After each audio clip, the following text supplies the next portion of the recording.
கர்த்தராகிய இயேசு கிறிஸ்துவின் நாமத்தினாலே நான் உங்களை வாழ்த்துகிறேன்.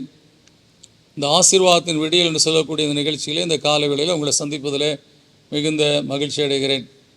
இதனால் நான் உங்களோடு கூட பகிர்ந்து கொள்ளும்படியான தேவனுடைய வார்த்தை எரேமியா 32 அதிகாரம் 17 வசனம். உம்மாலே செய்யக்கூடாத அதிசயமான காரியம் ஒன்றுமில்லை என்று சொல்லி இந்த வேத பகுதி சொல்லுகிறது. எனக்கு அன்பானவர்களே, இது விசுவாசிகளுடைய ஒரு அடிப்படையான ஒரு நம்பிக்கை. என் தேவனாலே எல்லாம் கூடும், அவர் எதையும் செய்ய வல்லவராய் இருக்கிறார் என்று சொல்லக்கூடிய காரியத்தை நாம் உணர்ந்து வாழ வேண்டும் என்பதற்காகத்தான் இந்த வார்த்தையானது விசுவாசிகளுக்கு ஒரு ஆணித்தரமான நம்பிக்கையை கொடுக்கக்கூடிய ஒரு வார்த்தை. நாமும் கூட கர்த்தருடைய சமூகத்தில் அநேக காரியங்களுக்காக ஜெபிக்கிறோம். ஜெபித்து முடித்த பின்பாக உம்மாலே செய்யக்கூடாத அதிசயமான காரியம் ஒன்றுமில்லை. நாம் ஒருவேளை அவரிடத்தில் கேட்ட காரியங்கள் பெரிதானவைகளாக இருக்கலாம், நம்முடைய தகுதிக்கு அப்பாற்பட்ட காரியங்களாக இருக்கலாம், ஒருவேளை நம்மாலே கூடாத காரியங்களாக இருக்கலாம். ஆனால் அந்த காரியங்களை கர்த்தருடைய சமூகத்தில் கேட்ட பின்பாக மறுபடியும் உள்ளத்திலே ஒரு அவிசுவாசமான நினைவுகளோடு வாழாதபடி, உம்மாலே செய்யக்கூடாத அதிசயமான காரியம் ஒன்றுமில்லை, நான் இப்பொழுது கேட்ட எந்த காரியமும் உம்முடைய வல்லமைக்கு அப்பாற்பட்டது கிடையாது, உம்முடைய அதிசயம் செய்கிற சக்திக்கு அப்பாற்பட்ட காரியம் கிடையாது, உம்மாலே எல்லாம் கூடும் கர்த்தாவே என்று சொல்லி நாம் விசுவாசிக்கக்கூடிய அந்த விசுவாசத்தில் நாம் நிலைத்திருக்க வேண்டும். எனவே தான் இங்கே தேவனுடைய சமூகத்தில் உம்மாலே செய்யக்கூடாத அதிசயமான காரியம் ஒன்றுமில்லை. You can do anything in my life. என் வாழ்க்கையில் எதையும் நீ செய்ய வல்லவராக இருக்கிறீர், என் தொழிலில் நீ எதையும் செய்ய வல்லவராக இருக்கிறீர், என்னுடைய பிள்ளைகள் வாழ்க்கையில் எதையும் செய்ய வல்லவராக இருக்கிறீர். நாங்கள் உம்மால் தெரிந்து கொள்ளப்பட்டவர்கள், நாங்கள் உம்முடைய நாமத்தை அறிந்தவர்கள், இயேசுவின் இரத்தத்தினாலே கழுவப்பட்டவர்கள், பாவமன்னிப்பின் நிச்சயத்தை பெற்றவர்கள், கர்த்தருடைய நாமத்தை அறிக்கை செய்து மூழ்கி ஞானஸ்தானம் எடுத்து இந்த உலகத்துக்கு நாங்கள் மரித்து உமக்காய் வாழும்படியான வாழ்க்கையில் இருக்கக்கூடிய மக்கள். எனவே கர்த்தா, நீர் எங்களுக்கு அதிசயங்களை செய்ய வல்லவராக இருக்கிறீர் என்று சொல்லி நாம் கர்த்தருடைய சமூகத்தில் ஒரு விசுவாசத்தோடு எப்பொழுதுமே ஜெபிக்க நாம் எண்ணம் கொண்டவர்களாய் காணப்பட வேண்டும். இந்த விசுவாசத்தின் அடிப்படையில் நாம் ஜெபிக்கும்போது தான் கர்த்தர் நம்முடைய வாழ்க்கையில் கிரியை செய்ய முடியும்.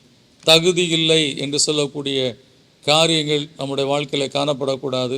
என் தகப்பனாகிய தேவனிடத்தில் நான் கேட்கும்போது அதை எனக்கு கொடுக்க உண்மையுள்ளவராக இருக்கிறார் என்று சொல்லக்கூடிய நிச்சயத்தோடு நாம் அந்த இளைய குமாரன் எப்படி தன்னுடைய தகப்பனிடத்தில் கேட்டானோ அதே போல் என் தகப்பனிடத்தில் கேட்டால் நிச்சயமாக எனக்கு கொடுப்பார் என்று சொல்லக்கூடிய அந்த விசுவாசத்தோடு நாம் கேட்கக்கூடிய மக்களாய் காணப்பட வேண்டும்.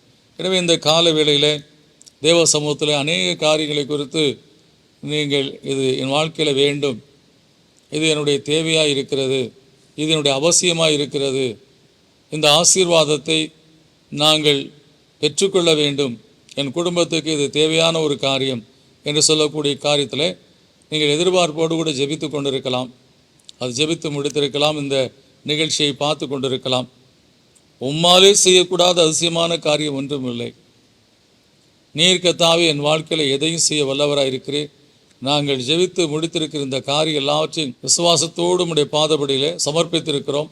நிச்சயமாக நாங்கள் பெற்றுக்கொண்டோம் என்று சொல்லக்கூடிய நிச்சயத்திலையும் துதிக்கிறோம், சோத்திருக்கிறோம் கர்த்தாவே என்று சொல்லி நாம் எதிர்பார்ப்போடு எப்பொழுதும் காணப்பட வேண்டும். உம்மாலே செய்யக்கூடாத அதிசயமான காரியம் ஒன்றும் இல்லை. நீங்கள் இதை செய்ய முடியும் பிதாவே, இயேசுவின் நாமத்தினாலே கேட்டிருக்கிறோம். நீங்கள் சொல்லியிருக்கிறீர்கள், இயேசுவின் நாமத்தினாலே எதை கேட்டாலும் நாங்கள் பெற்றுக்கொள்ள முடியும் என்று சொல்லி அந்த விசுவாசத்தில் தான் இந்த கால வேளையிலும் உங்களை நோக்கி பார்க்கிறோம் என்று சொல்லி விசுவாசத்தோடு நோக்கி பார்ப்போம். இதுவரை உங்கள் வாழ்க்கையில் நிறைவேறாத, இதுவரை நடைபெறாத எந்த காரியமாக இருந்தாலும் அது நிச்சயமாக நடக்கும். தேவனாலே கூடாத காரியம் ஒன்றும் கிடையாது. எனவே அந்த விசுவாசத்தோடு ஜெபிப்போம். நல்ல பிதாவே, நன்றியோடு உம்மை துதிக்கிறோம், சோத்திரிக்கிறோம். உம்முடைய பிள்ளைகள் இந்த கால வேளையில் விசுவாசத்தோடு உம்முடைய வார்த்தையை கர்த்தாவே கேட்டுக்கிட்டு இந்த வேளையில் நீர் உம்முடைய பிள்ளைகளுக்கு சொல்லி பலப்படுத்தின காரியம் உம்மாலே செய்யக்கூடாத அதிசயமான காரியம் ஒன்றுமில்லை என்று சொல்லி அந்த பிள்ளைகளுக்கு தான் விசுவாசத்தோடு தான் ஒவ்வொரு நாளும் உம்மை நோக்கி பார்த்து ஜெபித்து கொண்டு இருக்கிறார்கள். ஒருவேளை நாட்கள் கடந்து போயிருக்கலாம், காலங்கள் கடந்து போயிருக்கலாம்.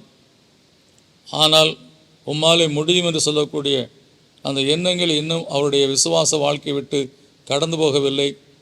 இன்னும் விசுவாசத்தோடு உடைய பிள்ளைகள் இன்றைக்கு வரை இந்த கால வேளையிலும் கூட என்ன காரியத்தை கேட்டு ஜெபித்து கொண்டிருக்கிறார்களோ அந்த காரியத்தை நீ செய்வீர் என்று சொல்லி நாங்கள் விசுவாசத்தோடு இப்பொழுது சோத்திரிக்கிறோம்.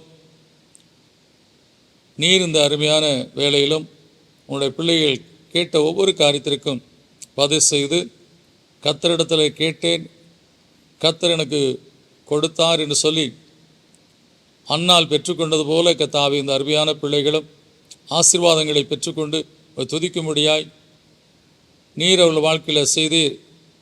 இது தேவனால் கொடுக்கப்பட்ட அல்லது தேவனால் செய்யப்பட்ட அதிசயமான காரியம் என்று சொல்லி இந்த பிள்ளைகளுமை போற்றும்படியாய் துதிக்கும்படியாய் இந்த காலவெளியில் அவருடைய ஜெபத்தை கேட்டு அதிசயங்களை செய்தலும் பிதாவே, இயேசுவின் நாமத்தில் கேட்க நல்ல பிதாவே, ஆமென்.